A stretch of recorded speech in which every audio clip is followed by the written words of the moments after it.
In the heart of 1920s London, a renowned art critic is found dead in the eerie circular Galerie Circulaire, where whispers travel the walls.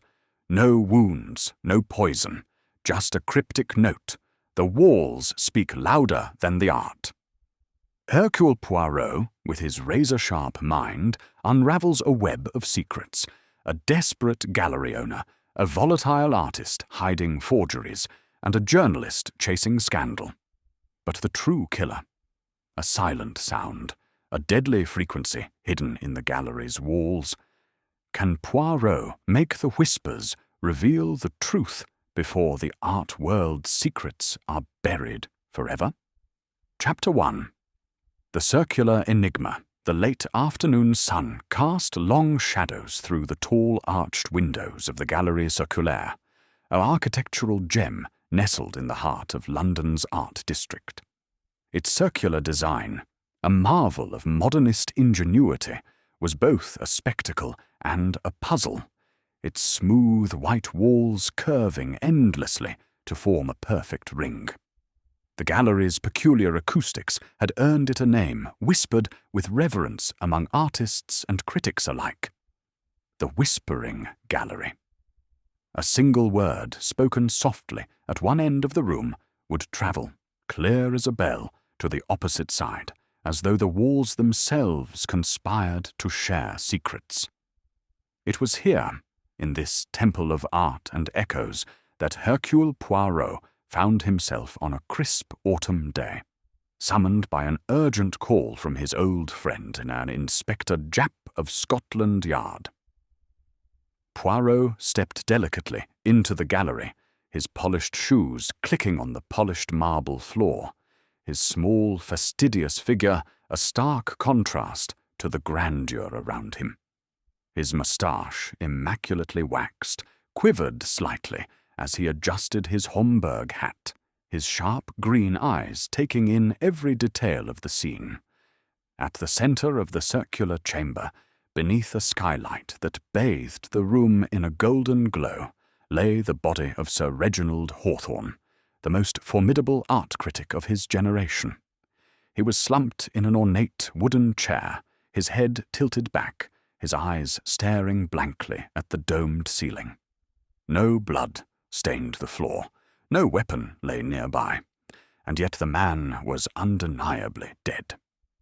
Inspector Japp, his face flushed with the frustration of a case that defied logic, approached Poirot with a brisk nod. "Monsieur Poirot, thank heaven you're here," he said, his voice echoing faintly in the vast space.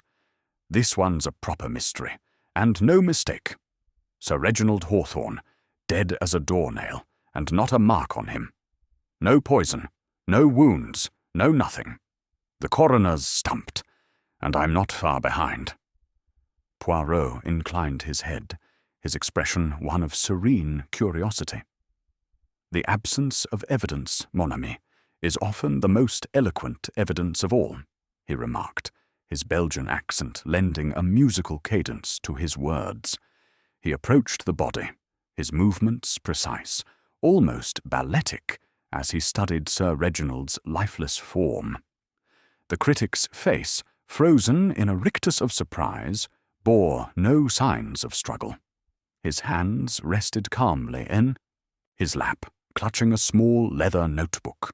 A fountain pen lay discarded on the floor, its ink staining the marble like a drop of black blood. Poirot knelt to retrieve the pen, his gloved fingers handling it with care. "This man, he was reviewing the exhibition, non?" he asked, glancing at the walls, where vibrant paintings hung in perfect symmetry, their bold colors clashing with the sterile whiteness of the gallery. "That's right," Japp replied, rubbing his chin.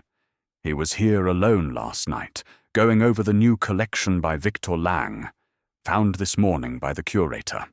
Heart attack, the doctor reckons, but Sir Reginald was fit as a fiddle. Doesn't add up." Poirot's eyes narrowed as he opened the notebook. Its pages were filled with the critic's meticulous handwriting, detailing his thoughts on the exhibition. The final entry, scrawled in haste, read, "The walls speak louder than the art." Poirot's moustache twitched, a sure sign that his formidable mind, his little grey cells, had seized upon a thread of intrigue. "Most curious," he murmured. "The walls, they whisper, do they not? And yet, perhaps they have whispered something deadly." He rose, his gaze sweeping the circular room. The paintings, bold and chaotic, seemed to pulse with life, their abstract forms clashing with the serene order of the gallery's design. The walls, smooth and unblemished, curved endlessly, their surface unbroken save for the discreet grills of a modern sound system, installed, Poirot had been told, to enhance the gallery's exhibitions with ambient effects. He stepped to the edge of the room and whispered, "The truth hides in plain sight." To his fascination, the words returned to him from the opposite wall, clear and undistorted as though spoken by an invisible companion. Japp watched, bemused. "Fancy trick, that," he said. "They say you can hear a pin drop across the room. But what's it got to do with Sir Reginald's death?" Poirot smiled enigmatically. "All things, Inspector, have their purpose.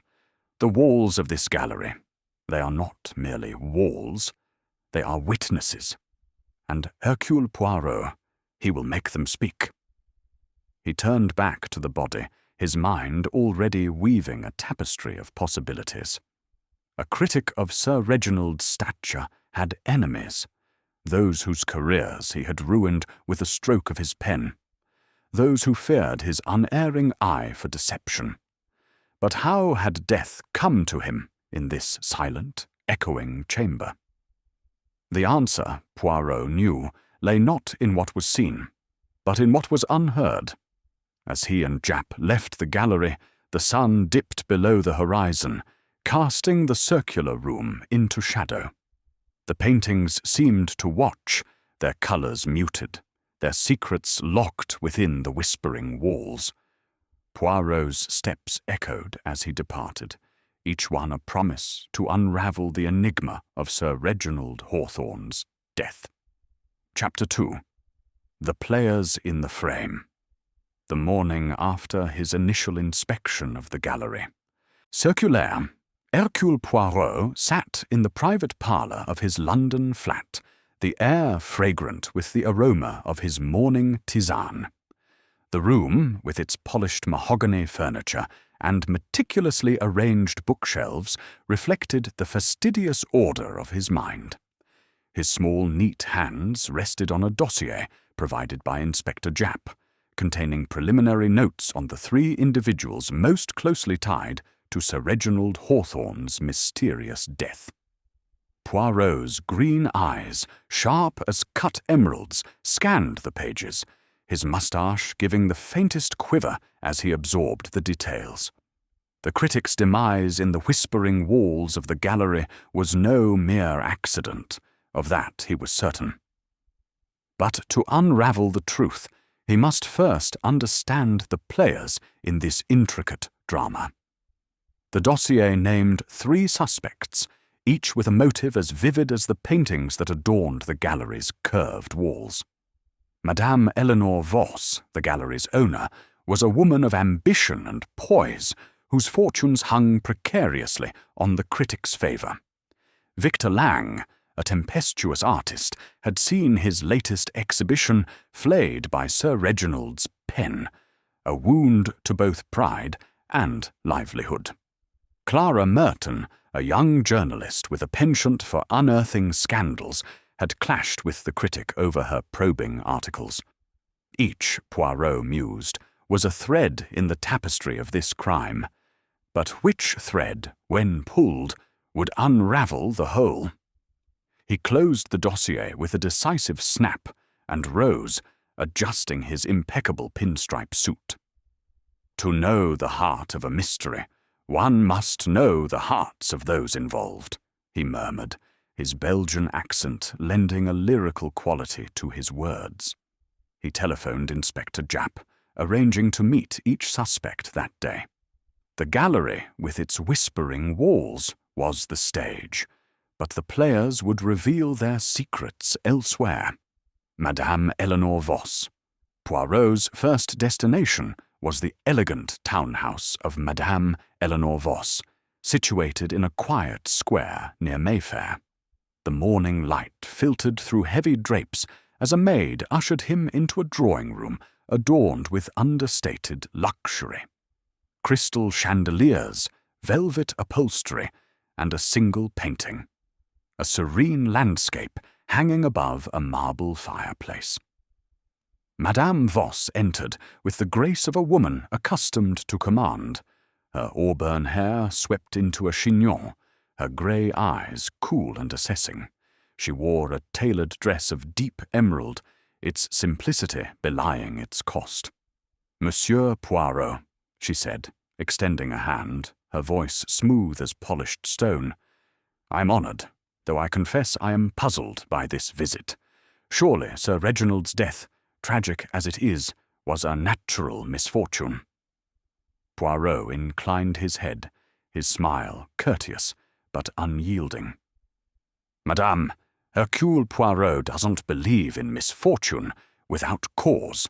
The death of a man such as Sir Reginald, in a place as singular as your gallery, demands scrutiny. May I ask what brought you to the Galerie Circulaire on the evening of his demise?" "Madame." Voss seated herself, her posture erect, her hands folded in her lap. "I was there earlier, overseeing preparations for Victor Lang's exhibition. Sir Reginald arrived at 7 to review the collection, as was his custom.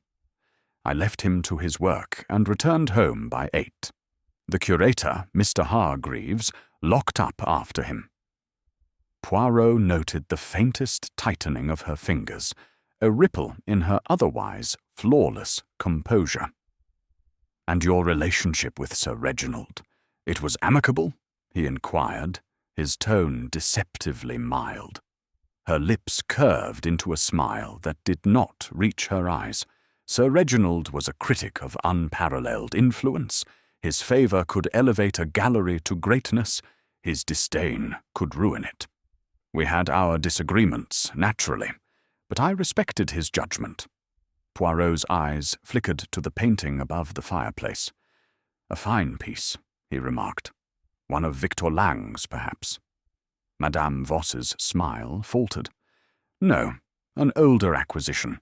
Victor's work is bold, but not to my personal taste."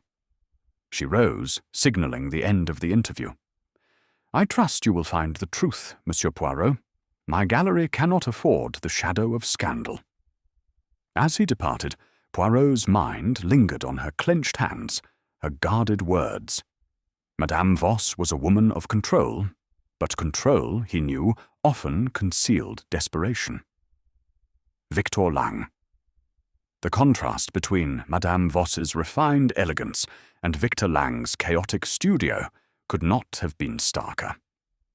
Tucked in a narrow street in Soho, the artist's workspace was a riot of colour and disorder. Canvases leaned against walls, their abstract forms swirling with frenetic energy. Paint cans, brushes, and half-empty bottles of cheap wine cluttered every surface. Victor himself, a tall man with a shock of dark hair and a beard flecked with paint, greeted Poirot with a scowl. "What do you want?" he demanded, wiping his hands on a stained smock. His eyes, bloodshot and restless, darted to the canvas he had been working on. A violent explosion of red and black. Poirot, undeterred by the hostility, offered a polite bow. "Monsieur Lang, I am Hercule Poirot, investigating the unfortunate death of Sir Reginald Hawthorne. I understand his critique of your latest exhibition was less than favourable." Victor's laugh was bitter, echoing in the cramped space. "Favourable? The man called my work a travesty of talent." A child's tantrum in paint. He didn't just critique me, he tried to bury me. His voice rose, his hands clenching into fists. I poured my soul into those paintings, and he spat on them. Poirot's gaze swept the studio, noting the sheer volume of work. Your productivity. It is remarkable, he said, to create so many pieces, and with such passion.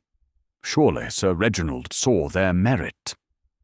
Victor's shoulders slumped, his anger giving way to a flicker of unease. He saw what he wanted to see.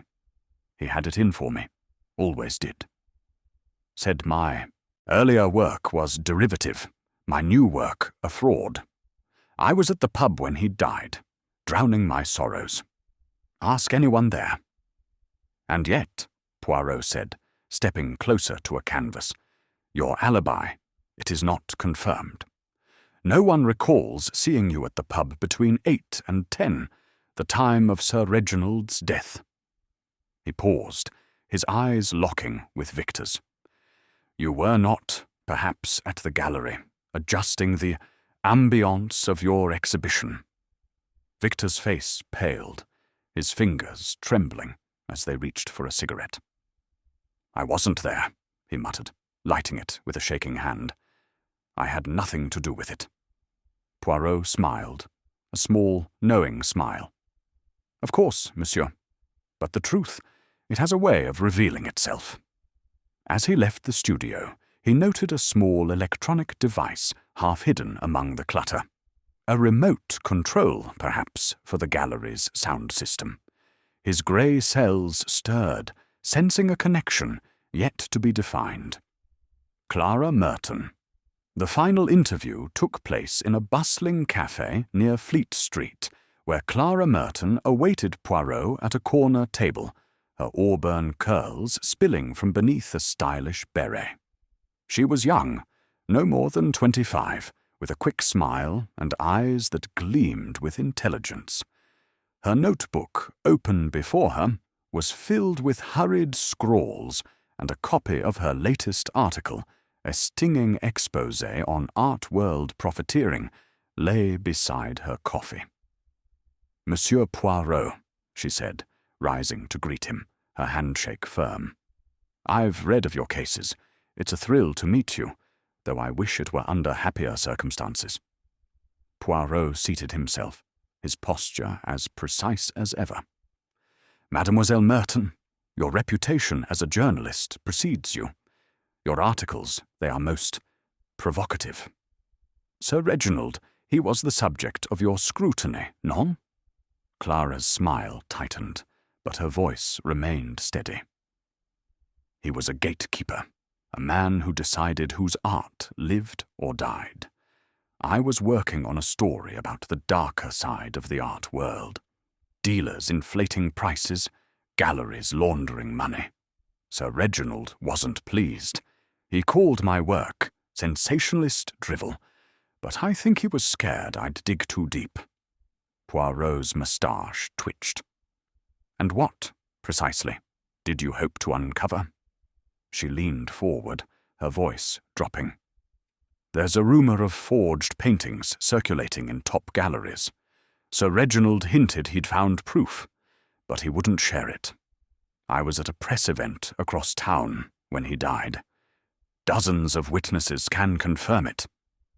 But I'll admit I was pushing him for answers, maybe too hard. Poirot studied her, noting the sincerity in her tone, tempered by a hint of calculation. You are ambitious, mademoiselle. Ambition, it can lead one to dangerous places. Clara laughed, a bright, defiant sound. Danger's part of the job, Monsieur Poirot. But I don't kill for a story. I expose the truth, not bury it. As they parted, Poirot's mind catalogued her words, her alibi, her motive. Clara Merton was a seeker of truth, but truth, he knew, could be a weapon as deadly as any other. Reflections in the gallery. That evening, Poirot returned to the Gallery Circulaire, the scene of the crime now silent under the dim glow of security lights. He stood at the center, where So Fang She Xing Reginald had breathed his last and closed his eyes, letting the whispers of the walls envelop him. 3 suspects, he murmured, his voice carrying across the room. 3 motives. Madame Voss, with her gallery's survival at stake. Victor Lang, with his pride and secrets. Clara Merton, with her hunger for revelation. But which of you turned these walls into a weapon? He opened the dossier once more, reviewing the curator's statement. Sir Reginald had been alone, the gallery locked, the sound system supposedly dormant. Yet the critic's final note, "The walls speak louder than the art," gnawed at Poirot's mind. He approached one of the discreet grilles embedded in the wall, his fingers tracing its edge. The gallery's sound system, installed for immersive exhibitions, was a marvel of technology, capable of subtleties beyond mere music. Could it hold the key to the critic's death? Poirot's thoughts turned to the suspect's connections to the gallery. Madame Voss, with her intimate knowledge of its operations, could manipulate its systems.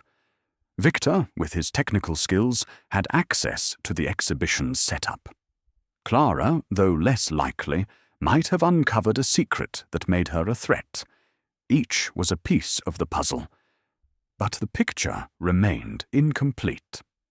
As he left the gallery, the night air cool against his face, Poirot felt the weight of the mystery settle upon him. The whispering walls had witnessed a crime, but they would not speak until he, Hercule Poirot, compelled them to. With a final glance at the circular facade, he vowed to uncover the truth hidden in its echoes, no matter how silent or deadly it might be. Chapter 3. The Whisper of Motive. The fog of London clung to the streets like a conspirator's cloak as Hercule Poirot made his way back to the Galerie Circulaire the following morning. The air was damp, the city's pulse muted, yet within Poirot's mind, the gears of deduction turned with relentless precision.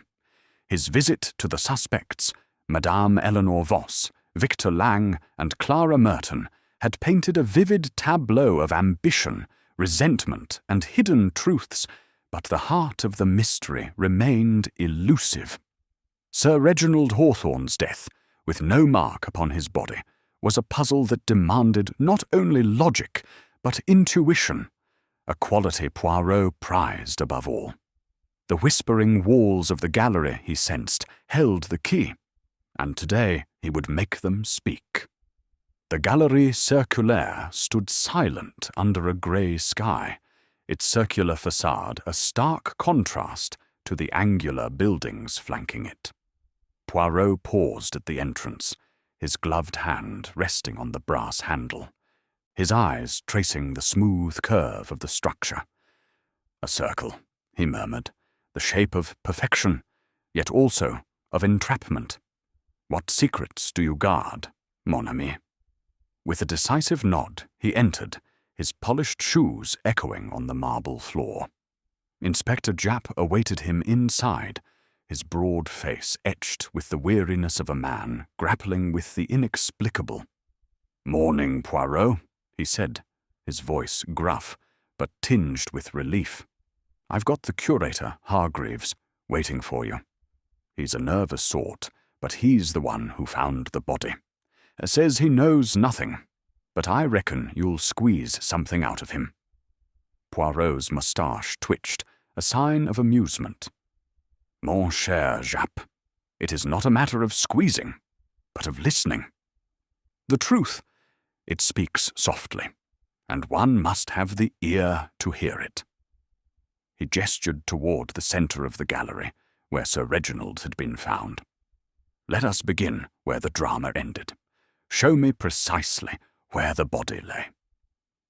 Japp led him to the exact spot, marked now only by the absence of the chair which had been taken for examination. The skylight above cast a pale, diffused glow, illuminating the paintings that lined the walls. Victor Lang's bold abstractions, their colours clashing like a storm captured on canvas. Poirot stood at the centre, turning slowly, his eyes absorbing every detail. The seamless curve of the walls, the discreet grills of the sound system, the faint hum that seemed to linger in the air, almost imperceptible. "Tell me, Jap," Poirot said, his voice low. "What did the coroner conclude?" "A heart attack, oui. But was there anything unusual?" Jap scratched his head, pulling out a notebook. "Nothing out of the ordinary, if you can call it that. No toxins, no injuries, just a heart that stopped. The doctor said it could have been stress or some underlying condition, but Sir Reginald's physician swears he was in top form. No history of heart trouble. It's as if the man just gave up living." Poirot's eyes gleamed. "Or perhaps, mon ami, something persuaded his heart to stop." He stepped to the wall, placing a hand against its cool surface. "These walls, they are famous, are they not? They carry whispers from one side to the other. A most remarkable feat of acoustics." Jap nodded, puzzled. "Aye, it's a trick of the design. You whisper here, and someone across the room hears it clear as day. Tourists love it. But what's that got to do with murder?" Poirot did not answer immediately. Instead, he moved to the opposite side of the gallery, some 30 feet away, and whispered, "The walls, they listen." His voice, soft as a breath, returned to him with startling clarity, as though spoken by an invisible twin. He smiled, a small, satisfied smile. "A marvel indeed, but a marvel it can be turned to darker purposes, non?" He beckoned Jap to follow as he approached one of the sound system grills, its metal lattice barely visible against the white wall. "This system, it is used for the exhibitions, oui? To create an ambiance?" "That's what Hargreaves says," Jap replied. "Music, sound effects, that sort of thing. It was off when Sir Reginald was here, though. Hargreaves checked." Poirot's fingers traced the grill, his mind racing. "Checked, perhaps, but not thoroughly. Tell me, where is this Monsieur Hargreaves? I would hear his account." Jap led him to a small office at the rear of the gallery, where Mr. Thomas Hargreaves, the curator, awaited. Hargreaves was a wiry man in his 50s, with thinning hair and a perpetually anxious expression. His hands fidgeted with a pencil as he rose to greet Poirot, his eyes darting nervously. "Monsieur Hargreaves," Poirot began, his tone soothing yet commanding, "you found Sir Reginald's body. Describe to me, if you please, the scene as you discovered it." Hargreaves swallowed, his Adam's apple bobbing. "It was just past 7 in the morning, sir. I came in to open the gallery, as I always do. Sir Reginald had a private viewing the night before. Madame Voss arranged it. He often stayed late, writing his reviews. I found him in the chair, in the centre of the gallery, slumped over. His notebook was in his lap, his pen on the floor. I thought he'd fainted. But when I touched him, he shuddered. He was cold. Dead."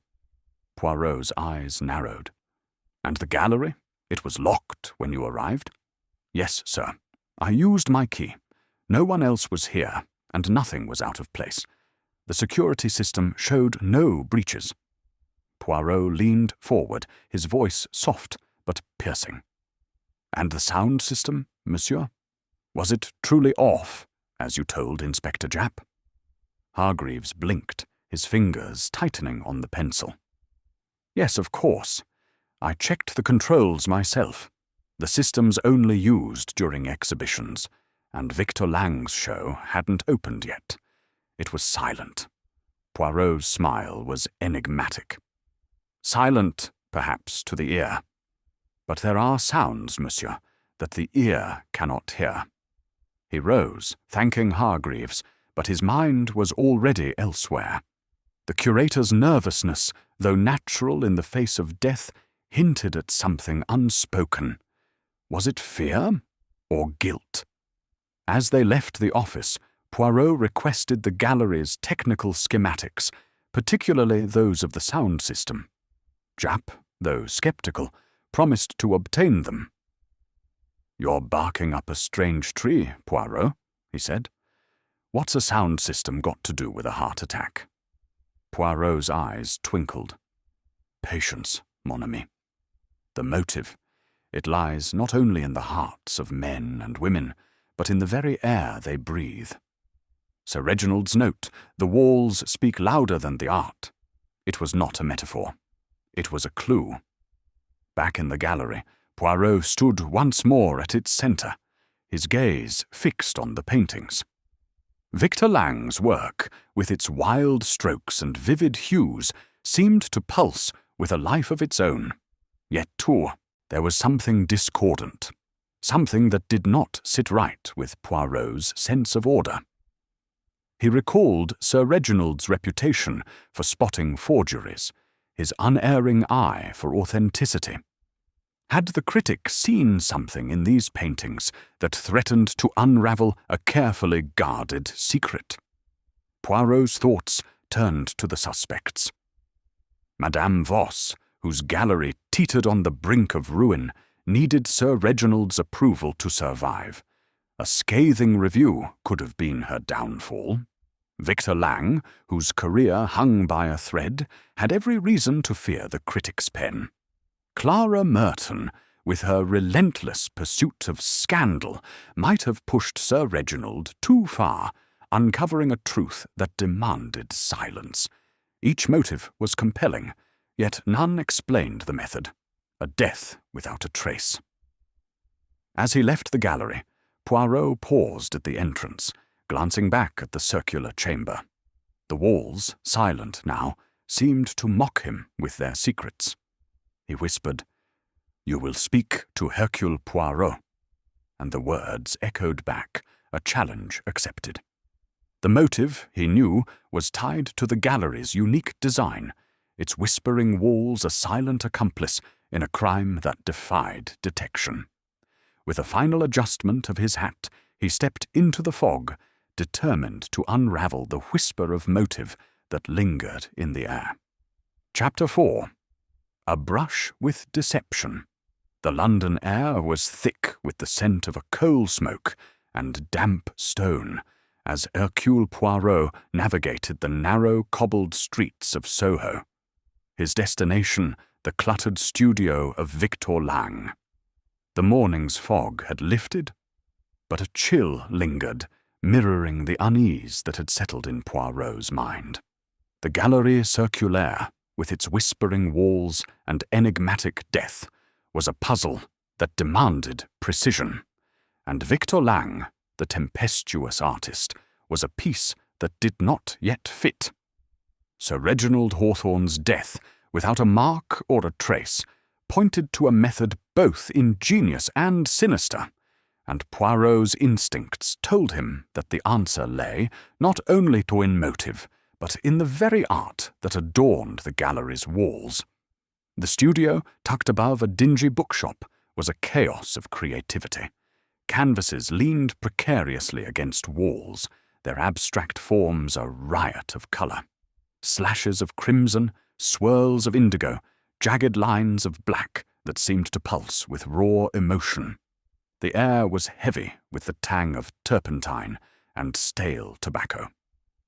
Victor Lang stood at an easel, his broad shoulders hunched, his paint-stained hands wielding a brush with furious intensity. He barely glanced up as Poirot entered, his dark eyes shadowed by a scowl. "Monsieur Lang," Poirot began, his voice calm but carrying the weight of authority. "I trust I do not interrupt your inspiration." Victor snorted, wiping his hands on a rag that was more paint than cloth. "Inspiration? hard to come by when the world's out to ruin you. What do you want now, Poirot? I told you everything yesterday. Poirot's moustache twitched, a sign of his amusement at the artist's defensiveness. Everything, monsieur. No, I think not. Hercule Poirot. He has the habit of uncovering what others prefer to conceal. He stepped closer, his sharp eyes scanning the canvases.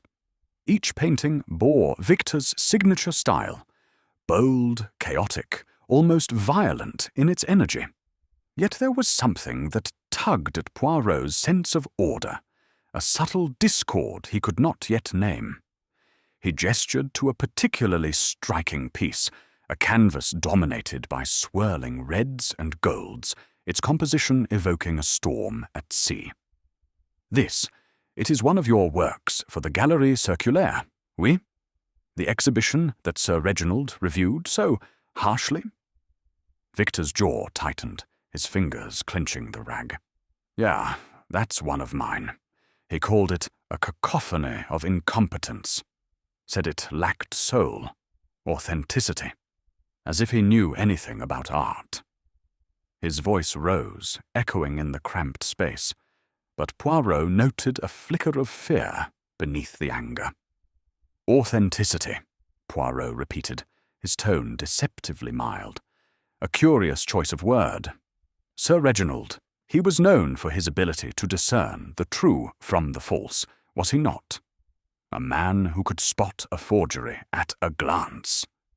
He paused, watching Victor's reaction. The artist's eyes darted to the canvas, then away, his hands trembling slightly.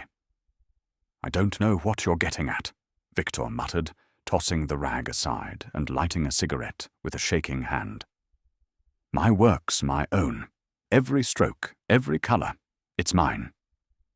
Poirot smiled, a small, knowing smile that seemed to pierce the artist's bravado. Of course, monsieur. But let us speak of the night Sir Reginald died. You claim you were at the pub, drowning your sorrows, yet no one recalls seeing you there during the critical hours. Perhaps you were elsewhere, perhaps at the gallery, ensuring your exhibition was perfectly presented. Victor's face flushed, his cigarette glowing as he took a sharp drag. I told you, I wasn't there. I was at the Red Lion, then I came back here to work. Ask anyone.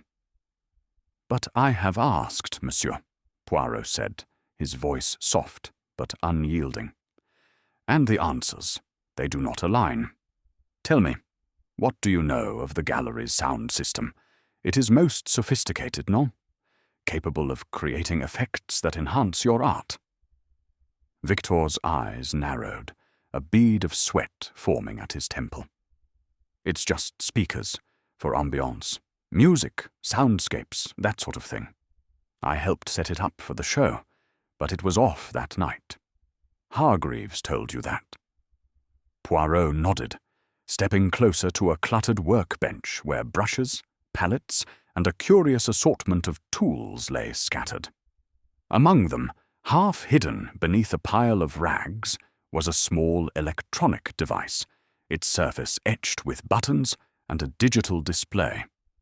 Poirot's gloved hand lifted it carefully, his eyes never leaving Victor's face. And this, monsieur, it is part of your artistic process. Victor's breath hitched, his cigarette dropping ash onto the floor. That's just a remote for the studio's lights, nothing to do with the gallery. Poirot's smile widened, though his eyes remained cold.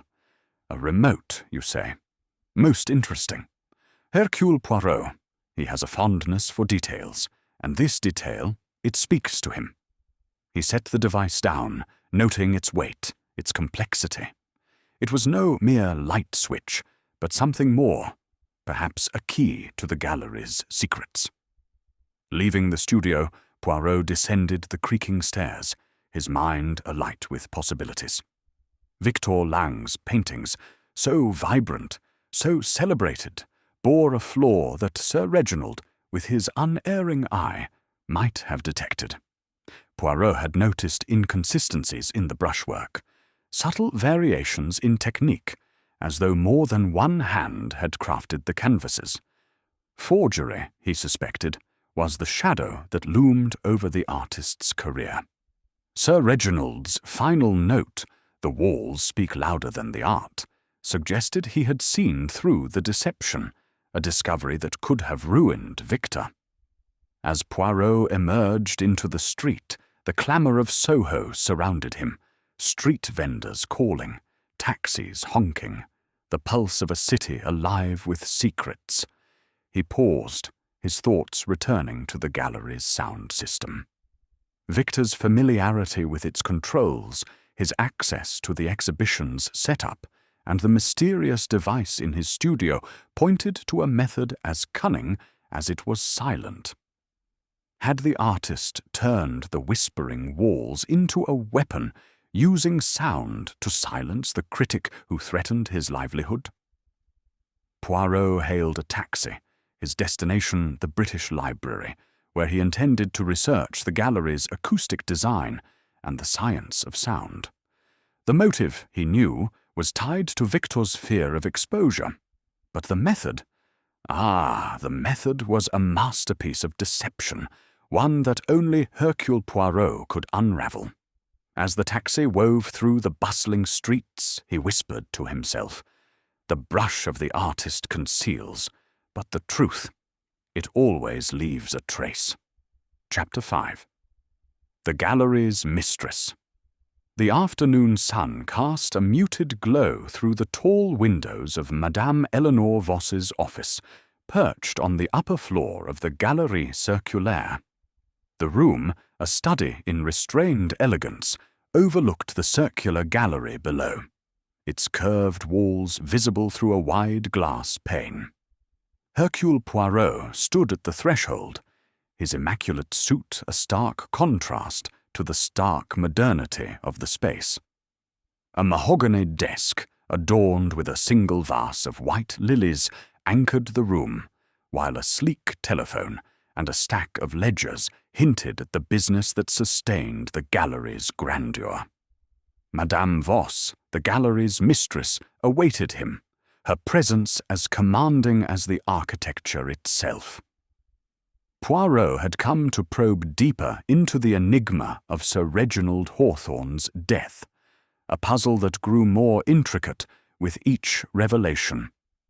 The critic's demise, without a mark or a trace, suggested a method both subtle and sinister, and Poirot's grey cells were alight with the possibility that the gallery's unique acoustics held the key. Madame Voss, with her intimate knowledge of the Galerie Circulaire, was a figure central to the mystery, her motives as carefully guarded as the paintings she curated. She rose to greet him, her emerald dress catching the light, her auburn hair swept into a flawless chignon. "Monsieur Poirot," she said, her voice smooth as polished marble, "you honor me with a second visit. I trust you are making progress in this unfortunate matter."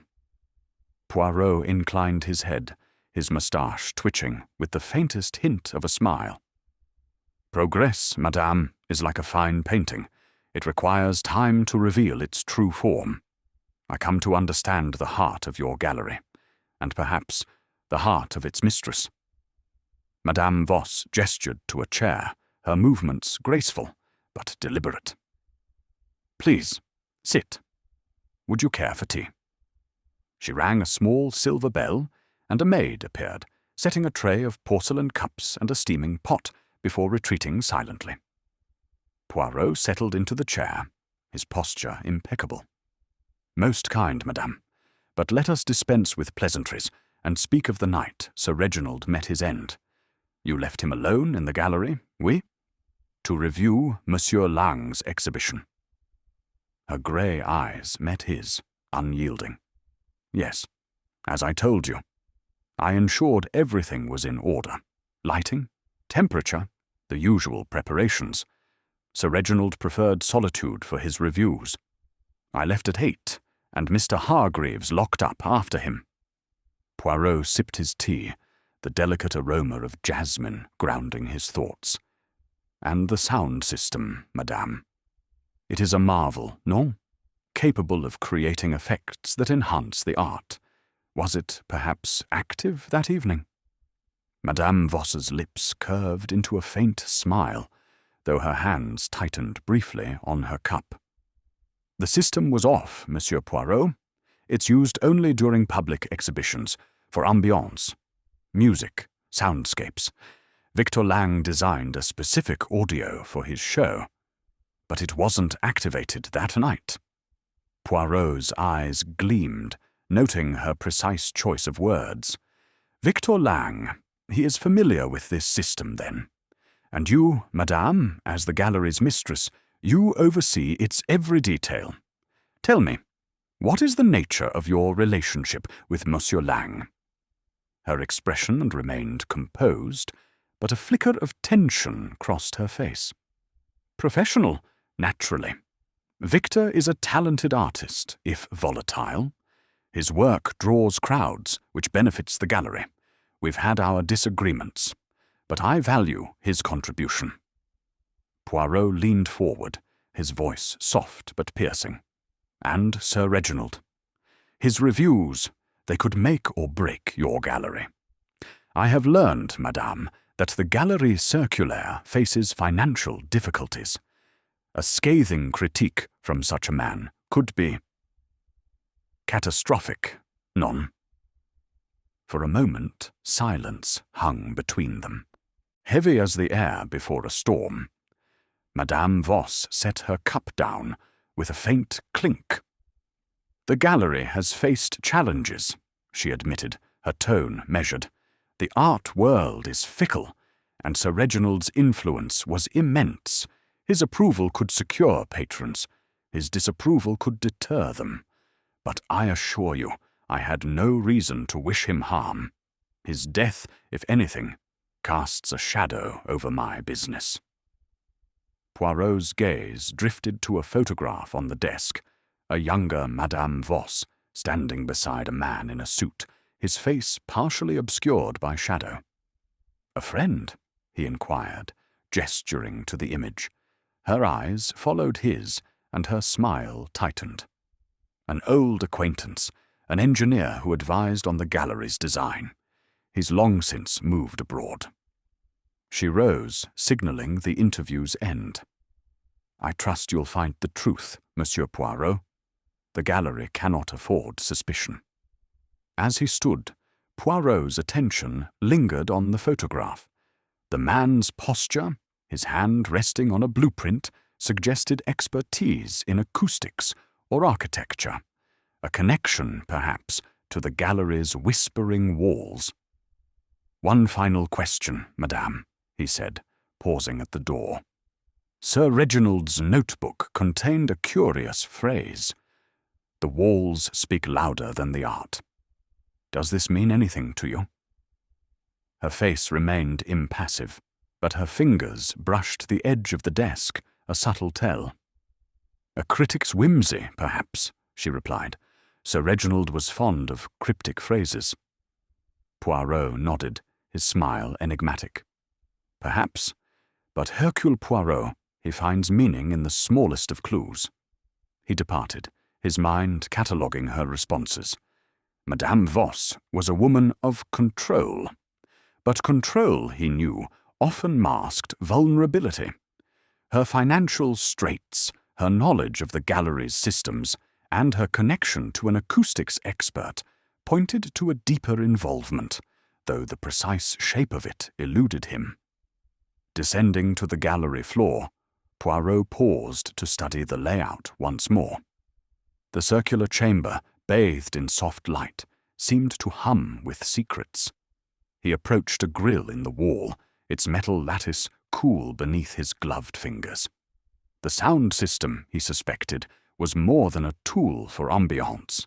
It was a potential instrument of death. But how? And why? He recalled Victor Lang's trembling hands, his denial of being at the gallery, and the mysterious device in his studio.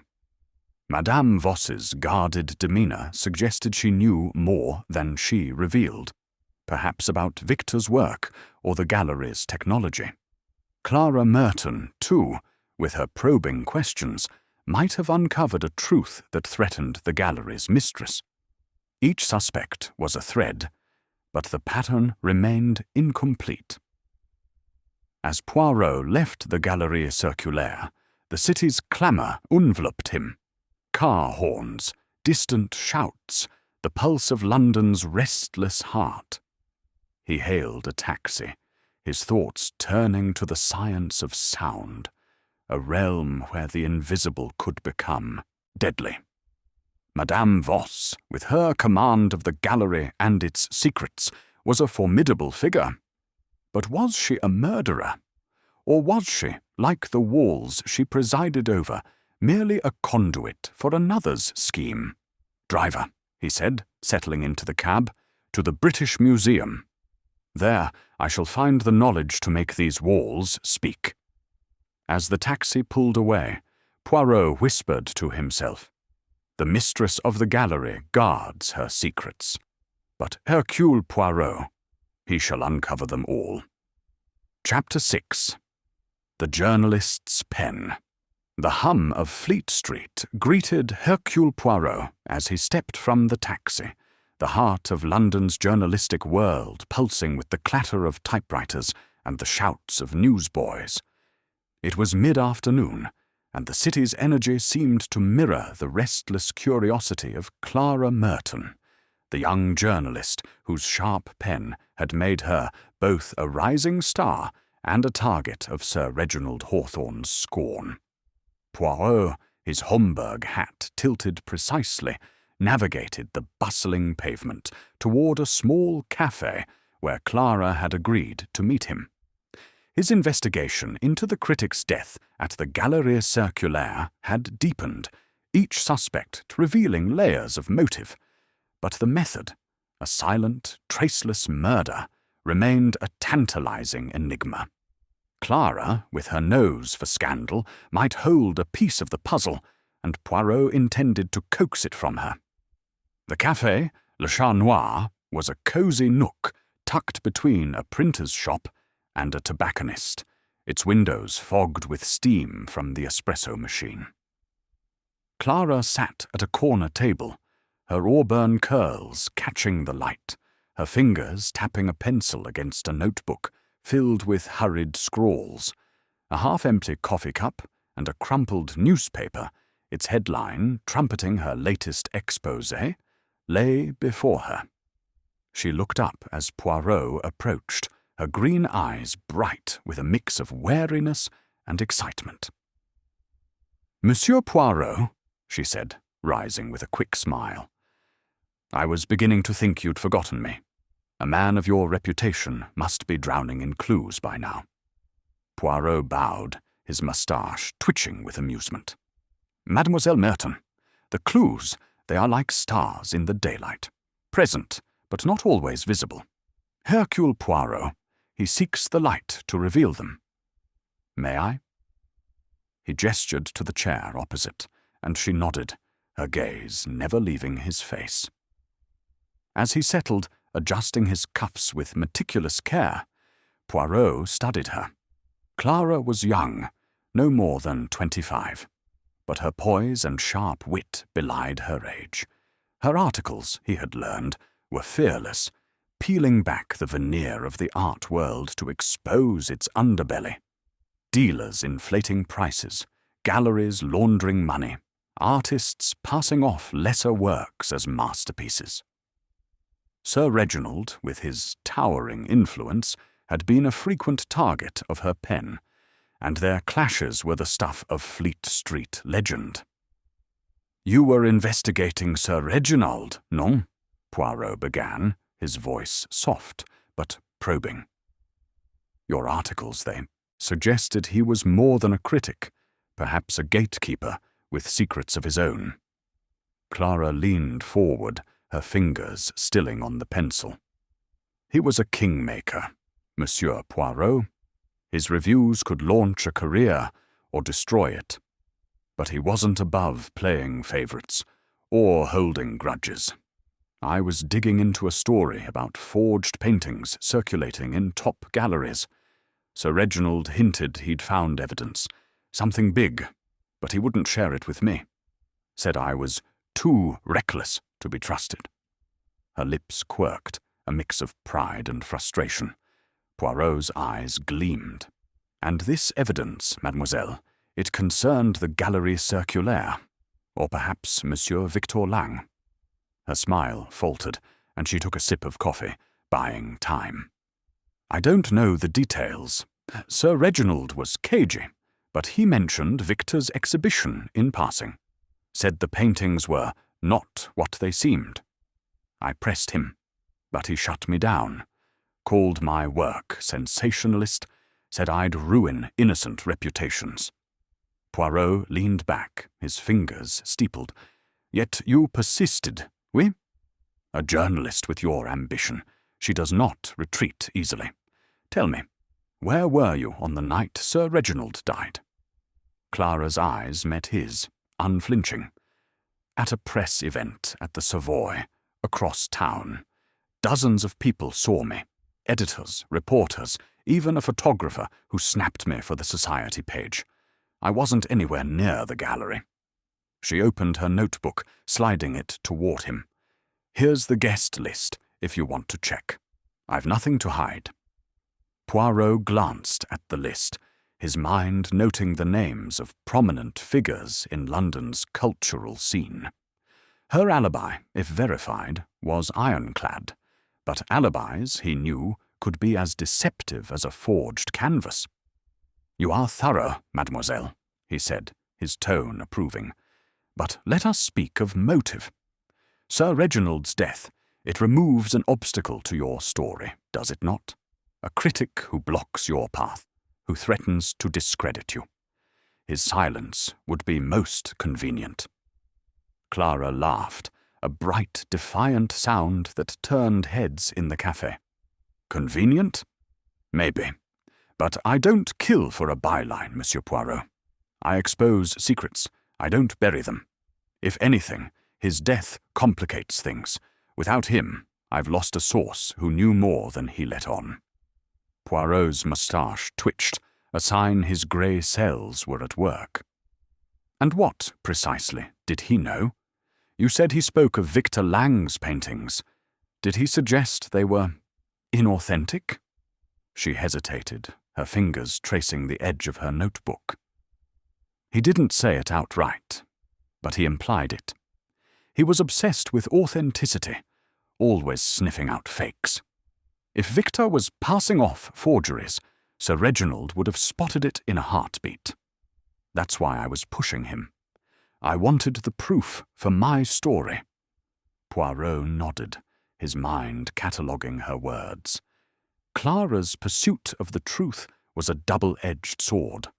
Her ambition could make her a threat or a victim in this deadly game. He recalled Sir Reginald's cryptic note. The walls speak louder than the art.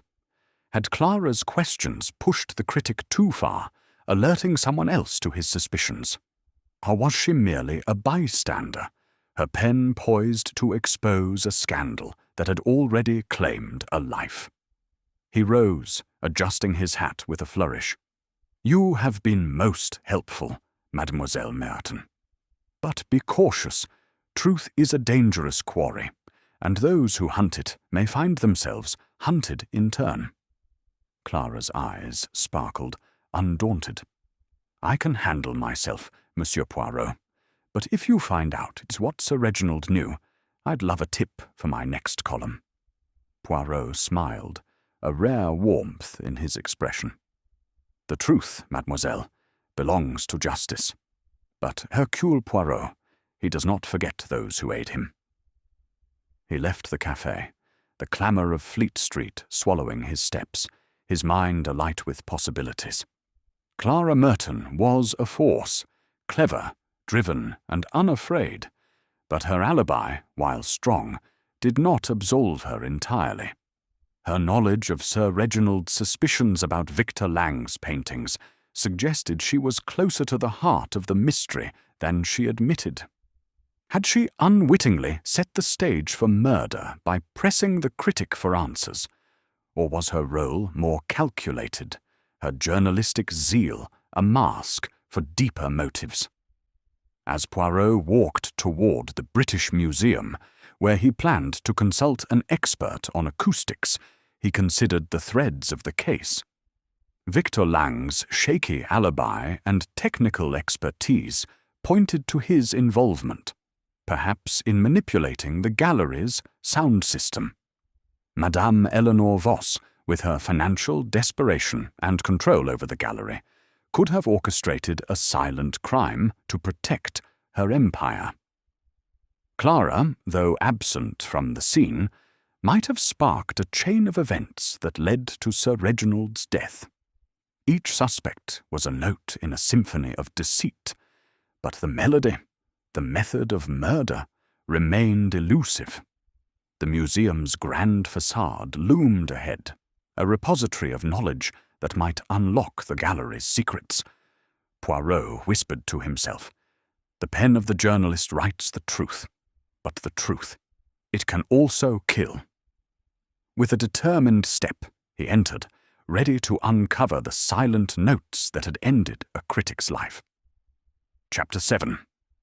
The Silent Sound.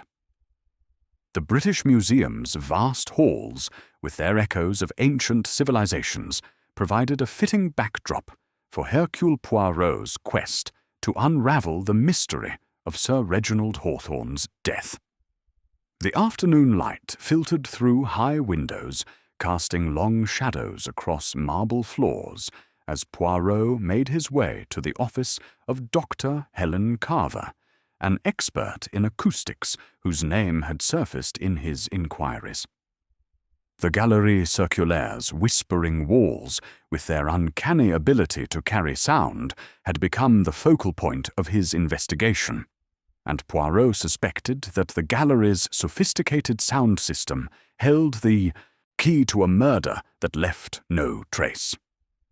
The cryptic note in Sir Reginald's notebook, "The walls speak louder than the art," was no mere flourish. It was a clue to a silent, deadly force. Dr. Carver's office was a small, book-lined sanctuary tucked in a quiet corner of the museum. She was a woman in her late 40s, with sharp features and a no-nonsense demeanor, her glasses perched on the bridge of her nose as she pored over a technical journal. She looked up as Poirot entered, her expression one of polite curiosity. "Monsieur Poirot," she said, rising to shake his hand, "your reputation precedes you. I understand you're investigating a matter at the Galerie Circulaire. How may I assist?" Poirot bowed, his moustache twitching with a courteous smile. "Doctor Carver, your expertise in the science of sound is most renowned. I seek to understand the acoustics of the Galerie Circulaire, particularly its sound system. A man has died there, without a mark, and I believe the walls themselves may have played a part." Dr. Carver's eyebrows rose, her interest piqued. "The Galerie Circulaire is a marvel of acoustic engineering," she said, adjusting her glasses. "Its circular design creates a whispering gallery effect, where sound travels along the walls with remarkable clarity. The sound system, I'm told, enhances this for exhibitions. Music, ambient effects. But you suspect something more. Sinister?" Poirot's eyes gleamed, his voice soft but insistent. "Précisément, madame. Sir Reginald Hawthorne died of a heart attack, yet he was in perfect health. I have a theory, most fantastique perhaps, that the gallery's system was used to produce a sound that cannot be heard, yet can kill. Is such a thing possible?" Dr. Carver leaned back, her fingers tapping thoughtfully on her desk. "You're referring to infrasound?" she said, her tone shifting to one of academic precision. "Low-frequency sound waves, below the threshold of human hearing, typically under 20 Hz. Infrasound can cause physical effects, unease, nausea, even disorientation. In extreme cases, at high intensity, it can disrupt bodily functions, including the heart. There's research, mostly experimental, suggesting prolonged exposure to certain infrasound frequencies could induce cardiac arrhythmia, particularly in someone susceptible. Poirot's moustache quivered, a sign his grey cells were alight. And such a sound, it could be generated by the gallery's system, without detection? She nodded, her expression grave. Theoretically, yes. The gallery's speakers are high quality, capable of producing a wide range of frequencies. If modified, say with a specialized device or software, they could emit infrasound at a targeted intensity. It would be inaudible, leaving no trace, and could be mistaken for a natural heart attack. But it would require expertise, both in acoustics and in the system's controls. Poirot leaned forward, his voice barely above a whisper. And who, madame, might possess such expertise? An artist, perhaps, with technical knowledge, or the gallery's owner, who oversees its operations? Dr. Carver hesitated, choosing her words carefully. I consulted on the gallery's acoustic design years ago, at Madame Voss's request. She's no technician, but she's astute and has contacts in the field. As for Victor Lang, I've heard he dabbled in electronics before turning to art. He'd have the skills to manipulate a sound system, given access. But I must stress, Monsieur Poirot, this is highly specialized work. Few would know how to weaponize infrasound. Poirot's smile was enigmatic. Few, but not none. You have been most illuminating, Doctor. Carver, one final question. Could such a device be concealed within the gallery's walls, activated remotely, perhaps? She nodded slowly. Yes, a small emitter could be integrated into the speaker system, controlled by a remote or a timer. It would be nearly impossible to detect without dismantling the equipment. Thanking her, Poirot departed, his mind racing. Infrasound, a silent killer, invisible yet lethal, fit the puzzle perfectly. Sir Reginald's death, staged as a natural event, was a masterpiece of cunning, and the gallery's whispering walls were its instrument. But who had played this deadly tune? Victor Lang, with his technical past and motive to silence the critic who threatened to expose his forgeries, or Madame Voss, whose financial desperation might have driven her to eliminate a threat to her gallery's survival. Clara Merton, though less likely, could have stumbled upon the scheme, her journalistic probing a catalyst for murder. Returning to the Galerie Circulaire, Poirot requested Inspector Japp's assistance in examining the sound system. The gallery was closed to the public, its circular chamber eerily silent under the dim glow of security lights. Japp, ever skeptical but trusting Poirot's instincts, joined him with a technician from Scotland Yard, a young man named Harris with a knack for electronics. "Blimey, Poirot," Japp said, scratching his head as they stood by a speaker grill. "Infrasound? Sounds like something out of a penny. Dreadful. You sure about this?" Poirot's eyes twinkled. "Mon ami, the most fantastical truths are often the simplest. Let us see what Monsieur Harris discovers." Harris, armed with a toolkit and a frequency analyzer, set to work, prying open a grill to inspect the wiring. After several minutes, he paused, his brow furrowing. "There's something here, sir," he said, holding up a small black device, no larger than a matchbox, connected to the speaker's circuitry.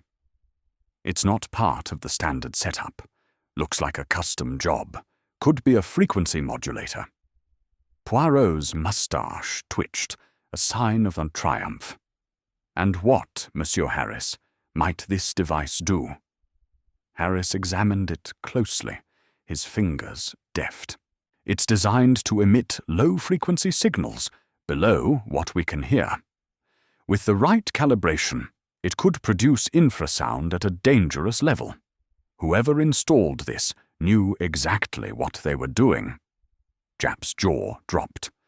"You mean this little thing could have killed Hawthorne without a sound?" Poirot nodded, his expression grave. "Précisément. The walls of the Galerie Circulaire, they did not merely whisper. They sang a song of death. And now, we must find the composer." As Harris continued his inspection, Poirot's thoughts turned to the suspects. Victor Lang's studio had contained a similar device, hinting at his involvement. Madame Voss, with her oversight of the gallery, could have facilitated its installation, perhaps through her mysterious engineer acquaintance. Clara Merton, though absent from the scene, might have uncovered the plot, her questions pushing someone to act. The device was a breakthrough, but it raised new questions. Who had the knowledge, the access, and the motive to wield it? Leaving the gallery, Poirot walked into the London dusk, the city's lights flickering like stars against the gathering dark. The silent sound of infrasound had claimed a life, but Hercule Poirot was closing in on its source. "The walls have spoken," he murmured, "and soon the guilty will have no place to hide." Chapter 8. The artist's confession. The evening shadows stretched long across the Galerie Circulaire as Hercule Poirot returned, the weight of his discoveries pressing upon his meticulous mind. The revelation of the infrasound device, cunningly concealed within the gallery's sound system, had transformed the mystery of Sir Reginald Hawthorne's death from a baffling enigma into a chillingly precise act of murder. The whispering walls, once a marvel of acoustic design, had been turned into a silent weapon, and Poirot's grey cells were now focused on the hand that had wielded it. Victor Lang, the volatile artist with a motive rooted in fear of exposure, stood at the forefront of his suspicions, and Poirot resolved to confront him with the evidence that could no longer be denied. The Soho studio was as chaotic as before, a tempest of paint and passion, but the air felt heavier now, charged with the tension of impending truth. Victor Lang stood at his easel, his broad frame hunched over a canvas streaked with violent slashes of black and crimson. The flickering light of a single lamp cast harsh shadows across his bearded face, accentuating the lines of strain around his eyes. He barely acknowledged Poirot's entrance, his brush moving with a frenetic energy that seemed more desperate than inspired.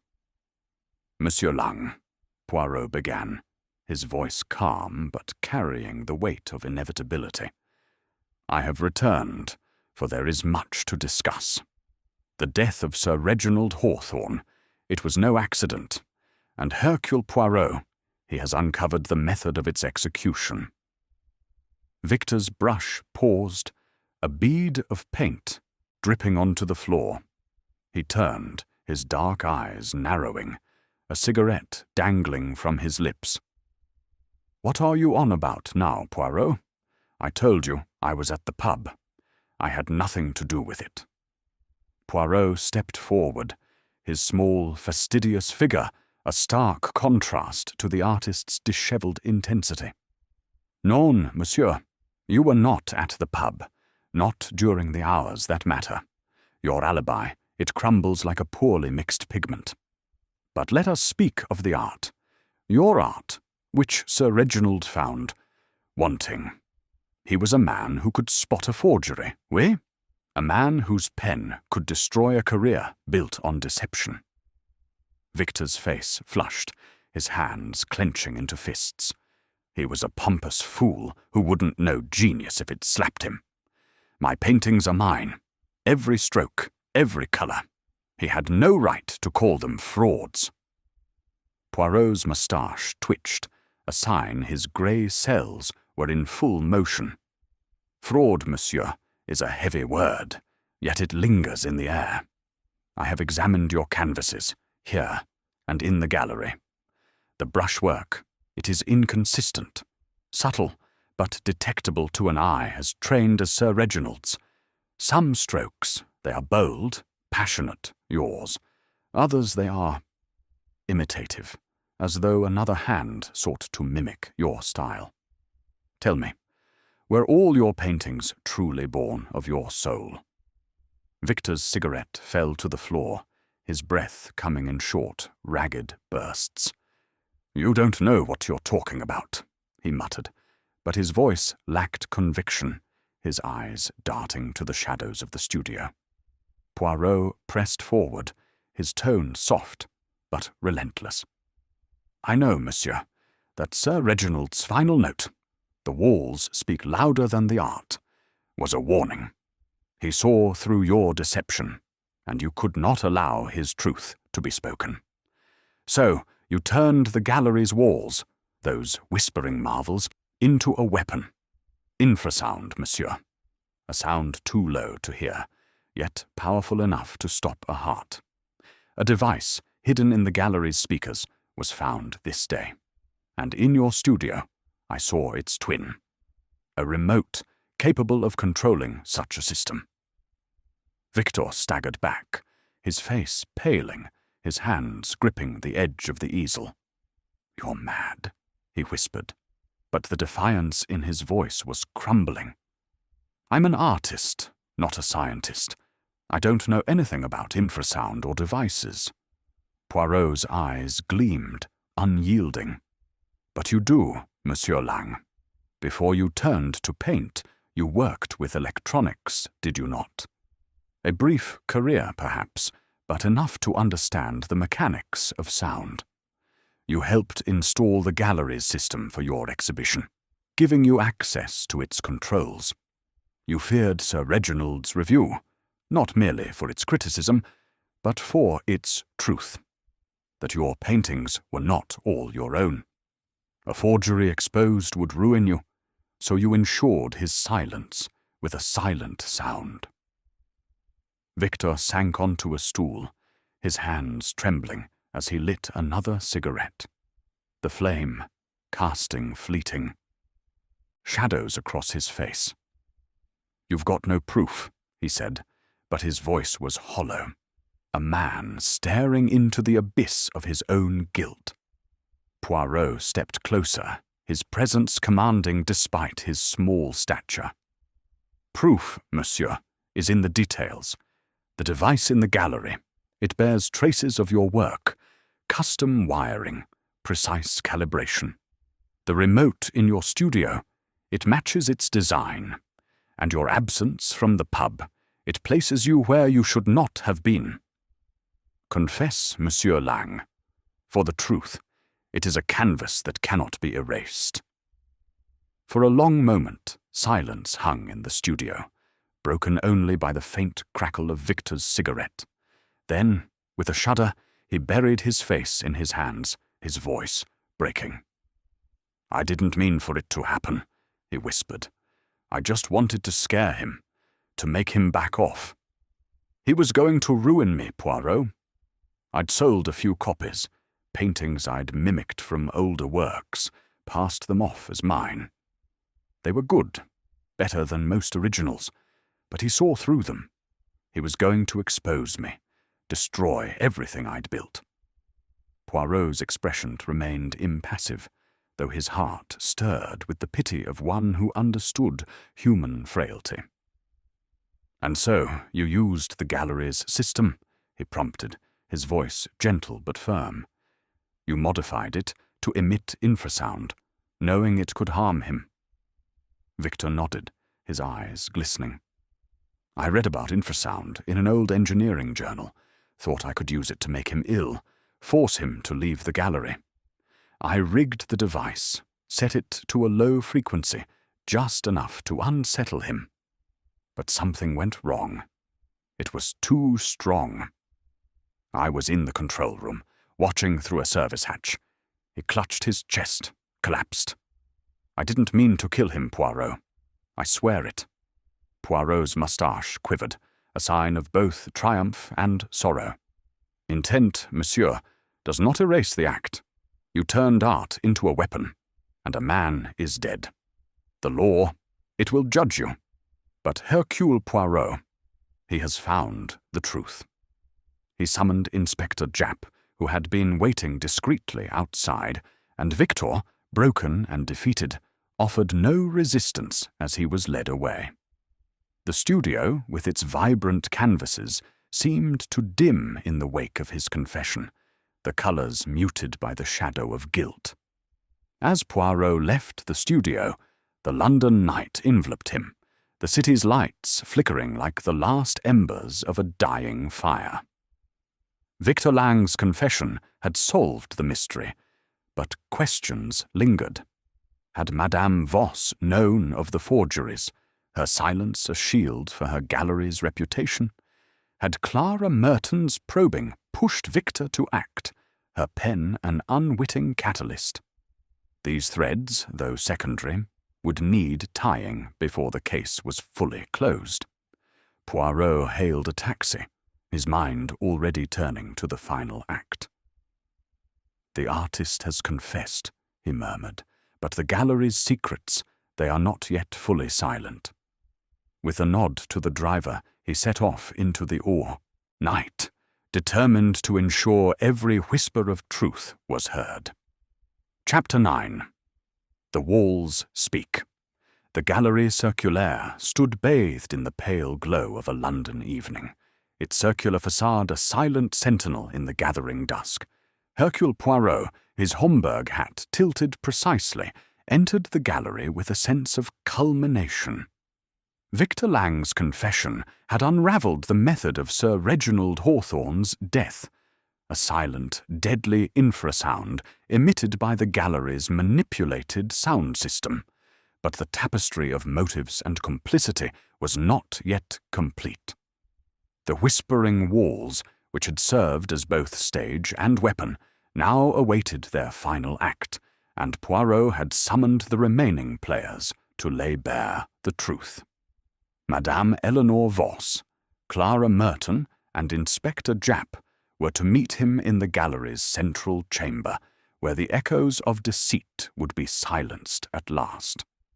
The circular room was dimly lit, the skylight above casting a soft halo over the marble floor where Sir Reginald had met his end. Victor Lang's paintings, their bold colours muted in the twilight, lined the walls, their secrets now exposed as forgeries that had driven a desperate man to murder. Poirot stood at the centre, his small, fastidious figure commanding despite the vastness of the space.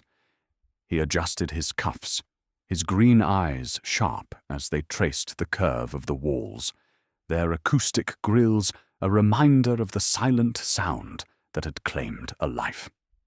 Inspector Japp arrived first, his broad face etched with a mix of relief and curiosity. "Well, Poirot," he said, his voice echoing faintly, "you've got your man." Lang's confession was as good as a signed canvas. But why drag us back here? Case closed, isn't it? Poirot's moustache twitched, a sign of his unyielding pursuit of order. "Mon cher Japp, the confession, it is the frame, but the picture is not yet complete. There are threads, loose but significant, that must be woven into the truth. The gallery, it has more to say." Madame Voss entered next, her emerald dress replaced by a sombre charcoal gown, her auburn hair tightly pinned. Her grey eyes, usually so composed, betrayed a flicker of unease as she surveyed the room. "Monsieur Poirot," she said, her voice smooth but strained, "I fail to see why my presence is required. Victor Lang's guilt is established. The gallery has suffered enough." Poirot inclined his head, his smile courteous but piercing. "Madame, the gallery is not merely a victim. It is an accomplice, and you, as its mistress, must help Hercule Poirot clarify its role." Clara Merton arrived last, her auburn curls loose under a stylish beret, her notebook clutched like a shield. Her green eyes sparkled with anticipation, sensing a story yet to be written. "Monsieur Poirot," she said, her tone light but wary, "I hope this means you've found the scoop I've been chasing. What's the final twist?" Poirot gestured for them to gather closer, his voice low, yet resonant, carrying across the room as though the walls themselves amplified his words. "Mes amis, we stand in a place of whispers, where truth travels unseen. Sir Reginald Hawthorne died here, his heart stopped by a sound no ear could hear, infrasound, emitted by a device hidden in these walls. Victor Lang, fearing exposure of his forged paintings, confessed to this crime. But Hercule Poirot, he asks, was Victor alone in his knowledge, or did others play a part?" Madame Voss stiffened, her hands clasped tightly. "I knew nothing of Victor's actions," she said, her voice sharp. "The gallery's finances were strained, yes, but I would never condone murder." Poirot's eyes gleamed, unyielding. "Yet, madame, you suspected Victor's forgeries, did you not? Sir Reginald's reviews were your lifeline, and his discovery of fraud would have ruined you. You knew of the sound system's capabilities, thanks to your acquaintance, the acoustics engineer. Did you not wonder, perhaps, what Victor might do to protect his secret?" Her face paled, but she held his gaze. "I suspected some of his paintings were questionable," she admitted, her voice barely above a whisper. "But I had no proof, and I needed his exhibition to succeed. I never imagined he'd go so far." Poirot turned to Clara, his expression softening, but no less probing. "And you, Mademoiselle Merton, your pen stirred the waters. You pressed Sir Reginald for evidence of forgery, did you not? Your questions, they alerted Victor to the danger, pushed him to act. Tell me, did you know how close you came to the truth?" Clara's fingers tightened on her notebook, her lips parting in surprise. "I was chasing a story," she said, her voice steady but tinged with guilt. "Sir Reginald hinted at a scandal, said Victor's work wasn't authentic. I pushed him, yes, but I didn't know it would lead to this. I was at the Savoy when he died. My alibi's solid." Poirot nodded, his moustache quivering with satisfaction. "Oui, mademoiselle, your alibi is confirmed. But your pursuit of truth, it set the stage for murder. Victor, fearing exposure, used his knowledge of electronics, learned before he turned to art, to rig the gallery's system. He installed a device hidden in the speakers to emit infrasound, intending to unsettle Sir Reginald. But the frequency was too strong, and the critic's heart failed." Japp shook his head, marveling. "Blimey, Poirot, it's like something out of a science fiction yarn, a sound that kills without a trace. And Lang's the only one with the know-how?" Poirot's smile was enigmatic. "The know-how, oui, but the stage was set by many hands. Madame Voss, your silence on Victor's forgeries allowed his fear to fester. Mademoiselle Merton, your questions lit the spark. The gallery, with its whispering walls, provided the perfect weapon. Each of you, in your way, contributed to the tragedy, though only Victor struck the fatal note." Madame Voss's shoulders sagged, her composure cracking. "I should have acted," she murmured. "If I'd confronted Victor, reported my suspicions, perhaps Sir Reginald would still be alive."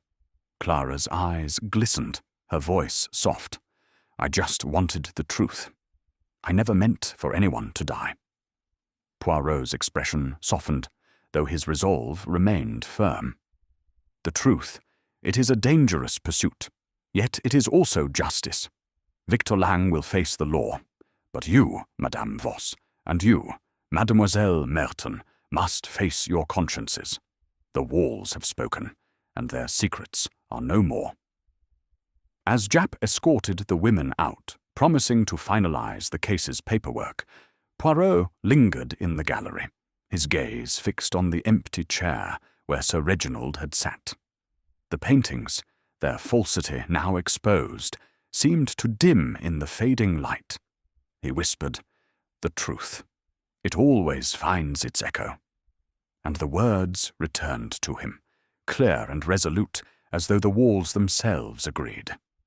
With a final adjustment of his hat, Poirot stepped into the night, the gallery's whispers silenced at last. Chapter 10. The Final Echo. The London night wrapped the Galerie Circulaire in a velvet shroud, its circular silhouette softened by the glow of street lamps. Hercule Poirot stood alone in the gallery's central chamber, the echoes of his footsteps fading into the silence that had once concealed a murder. The mystery of Sir Reginald Hawthorne's death had been unravelled. Victor Lang's confession had exposed the cunning use of infrasound, a silent weapon hidden within the gallery's whispering walls. Yet, as Poirot adjusted his Homburg hat, his green eyes lingered on the curved walls, their smooth surfaces now free of secrets but heavy with the weight of truth revealed. The case was closed, but the final act required a moment of reflection, a tying of threads that only Hercule Poirot could weave into a complete tapestry. He moved to the center of the room, where the critic's lifeless form had been found, and stood beneath the skylight, now dark against the night sky. The paintings of Victor Lang, their forged brilliance dimmed by exposure, hung silently, their colors muted in the low light. Poirot's moustache twitched, a sign of his mind's restless precision. "The walls, they have spoken," he murmured, his voice carrying across the chamber, returning to him with crystalline clarity. "But the truth, it leaves its echo in the hearts of those who remain." Inspector Japp's heavy footsteps announced his arrival, breaking the stillness. His broad face, usually creased with skepticism, bore a look of grudging admiration. "Well, Poirot," he said, his voice echoing faintly, "you've done it again. Lang's behind bars. The device is with the lab boys, and the coroner's revising his report to account for your infernal infrasound. I'll admit, I thought you were chasing shadows with this one." Poirot's smile was modest, though his eyes gleamed with quiet triumph. "Mon cher Japp, the shadows, they are where the truth hides. But Hercule Poirot, he brings them into the light. The gallery, it was not merely a stage, but an accomplice, its whispers turned to murder by a desperate hand." Japp scratched his head, glancing at the walls. "Still gives me the creeps, thinking a sound you can't hear could kill a man. Lang's confessed, but what about the others? Madame Voss and that journalist, Lass. Any loose ends there?" Poirot nodded, his fingers brushing the brim of his hat. "Madame Voss. She bears the burden of her silence. She suspected Victor's forgeries, but chose to protect her gallery's reputation, a choice that allowed his fear to fester into murder. She will rebuild, but the stain of this tragedy will linger. As for Mademoiselle Merton, her pursuit of truth was a spark that ignited Victor's desperation. Her questions to Sir Reginald pushed him to confront the forgeries, setting the stage for his demise. Yet neither woman wielded the weapon. Victor alone bears that guilt."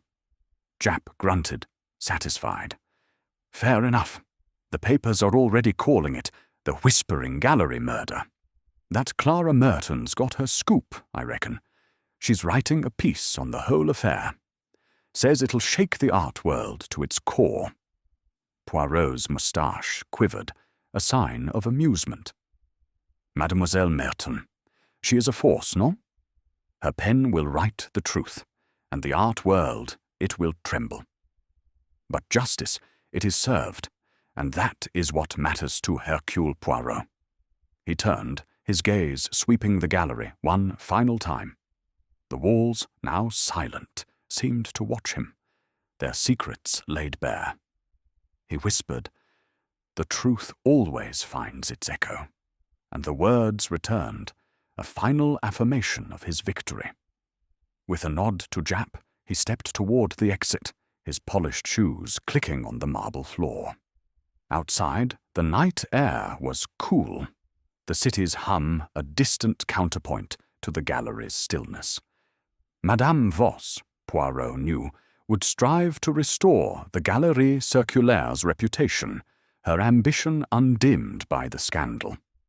Clara Merton, her notebook brimming with revelations, would pen an exposé that would ripple through London's art circles. Victor Lang, confined to a cell, would face the consequences of his desperation, his forged canvases a testament to his fall. Poirot hailed a taxi, his mind already turning to the next challenge, though the echoes of this case would linger. "To Baker Street," he told the driver, settling into the seat with a sigh of satisfaction. The whispering walls had spoken, and Hercule Poirot had listened, unraveling a murder as silent as it was deadly. As the taxi wove through the neon-lit streets, he closed his eyes, the final echo of the truth resonating in his heart.